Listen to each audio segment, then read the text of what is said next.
This episode of Talk About Games is sponsored by Star Trek Wrath of Gems. Star Trek Wrath of Gems is a puzzle game for iOS and Android based in the Star Trek universe. Download your copy today on Google Play and the Apple App Store.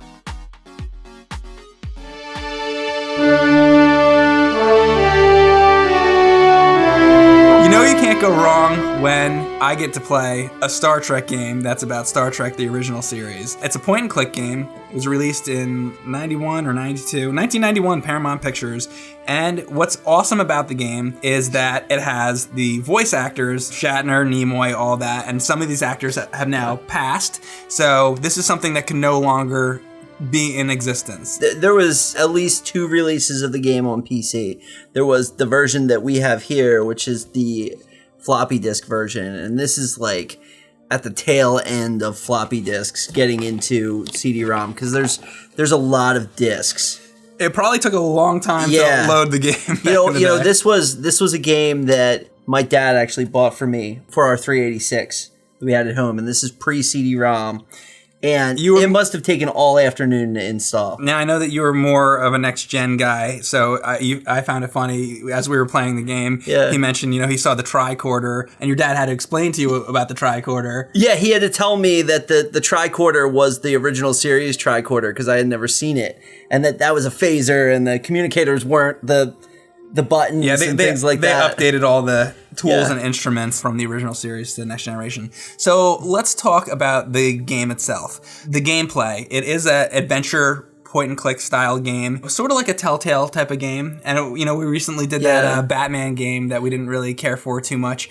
But this is that style of gameplay. If you're a fan of the LucasArts games, like the Monkey Island, Dig, Full Throttle games like that, you'll be a fan of this game, especially if you like the source material. And the one point I really want to jam home about this game is that it looks like their development philosophy was to look at an episode of the original series, everything from showing the title on the screen to starting in space, those kinds of things, and make a game around not just the Star Trek universe, but the narrative structure of an episode. I grew up watching Star Trek, the original series. I loved all those kind of shows, like the old Batman 60s show, the old Star Trek, the old Addams Family, and all that kind of stuff. I watched all that stuff growing up. And sure, these are not actual episodes. It's like in the 70s and the 80s, they had Star Trek, the original series books that came out that were kind of like the continuing missions of the original series. So it's kind of like just extra stories that would have happened on the original Star Trek. And they do things they necessarily wouldn't do on the show, like insect aliens and things like that. Well, on the original show, they tried to do things like that, but the budget was so low that a lot of times they weren't able to do that, so they'd have really cheap costumes, like just a cheap mask or a little bit of face paint or something like that.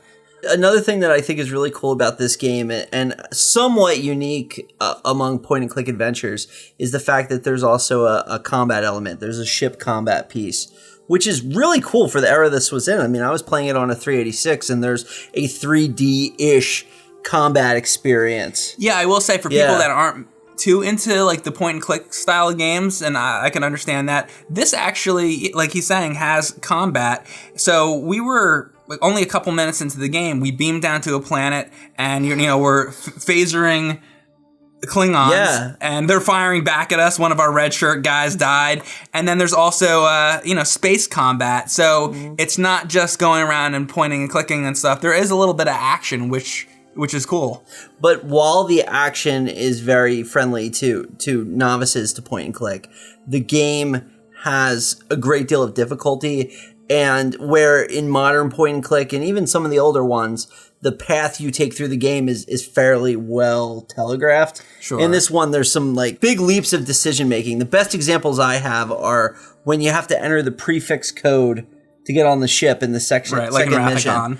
How would you know to type in the name of the ship into the computer? Mm-hmm. I mean, it was something I guessed, but there was nothing in the game to prompt me to guess. Well, it is the type of game, I always compare everything to Legend of Zelda, I know, but Legend of Zelda was a game that was cryptic, yet fun, because you were able to figure things out. And I think that we had to spend a couple minutes with stuff to figure things out. So there are parts that are a little cryptic, but they're not so cryptic that it's impossible to figure things out. Just a little bit of clicking and searching around, you can figure all this stuff out.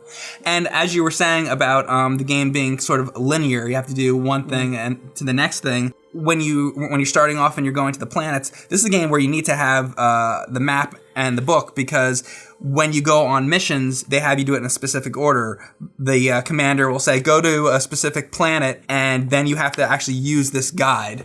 Yeah, and this actually serves as the copyright protection for the game, and I think it's really interesting how how they do this. If you don't have this page right here, there's nothing in the game that will tell you the names of the planets. So I mean, you could find this. There's like scans of it online and things like that. Sure.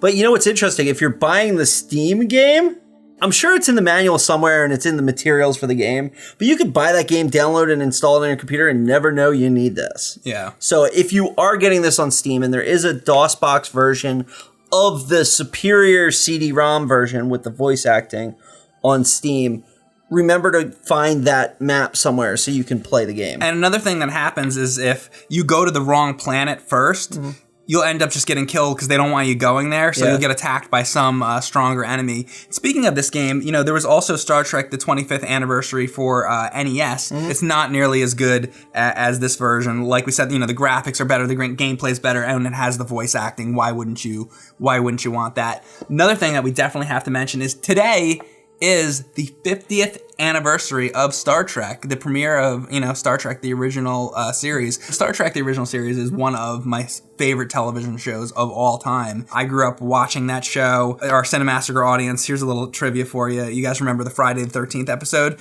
Go back to that and see in the background, when James and I are fighting and all that. We had the Star Trek tapes behind us, and those were my Star Trek tapes from when I was a kid. That's what I used to do. I would go to the store and once a week I would buy Star Trek tapes and watch them. I loved the original, and I also loved playing the Final Unity game, the Next Gen, which also used the voice acting. This was the 25th anniversary in 1991. Right. But now we're talking about the 50th anniversary is today.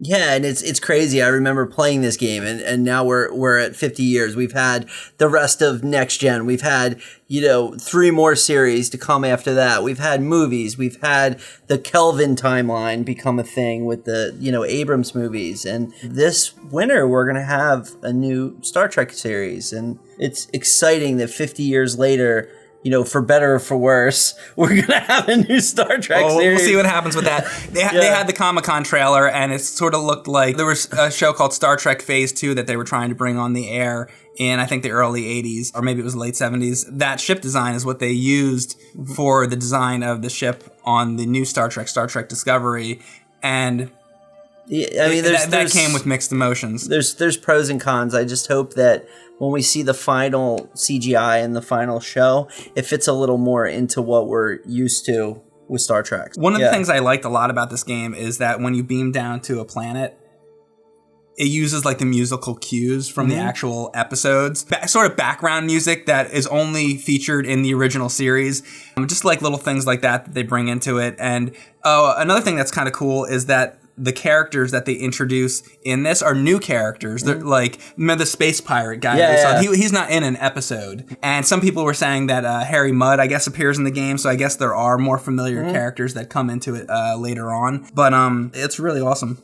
Yeah, it's really great. I mean, with this game, you're getting 7 short original series stories with voice acting from the original series cast, which is cool. You're getting space battles. You're getting puzzles. You're getting a lot for how early this game was. We were playing the game, and one of the things that happened was we beamed onto this ship, which is another Federation vessel, and we had to combine items, in games where you have to combine items. We couldn't quite figure out how to do that at first. I thought that the way that was a little cryptic, but then I went back and I thought to myself, oh, well, this is a game that came out in 1991. I mean, things weren't as evolved as they are now.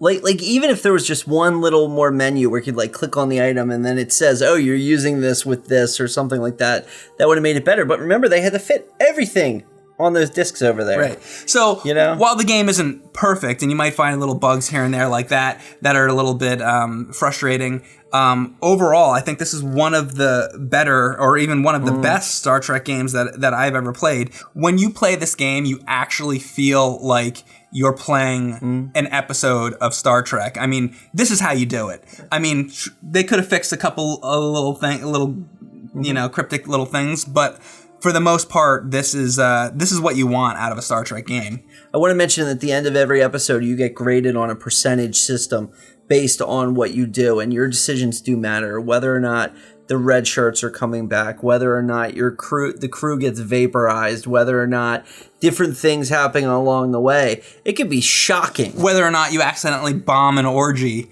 which happened. There's a part in the mission that I mentioned that there's a bunch of people trapped in the brig, but the screenshot of it looks like they're having an orgy. They all look like they're laying on top of each other and things like that. And it's like weird. But if you mess up, if you do things out of order, if you don't handle things methodically, those people will die. Watch out for that and play through all the missions a few times. Save a ton. I was just going to say that. Yeah. This is one of those games you got to remember. Coming out in 1991, there's not an autosave, so you got to keep making save files, which actually that happened to us. We got to the next planet, and then we had to go back because it had been a while since we saved. So save the game often if you give it a shot. And you should give this game a shot because it is awesome. It encapsulates what Star Trek is all about, and still a great game all these years later. Lots of fun.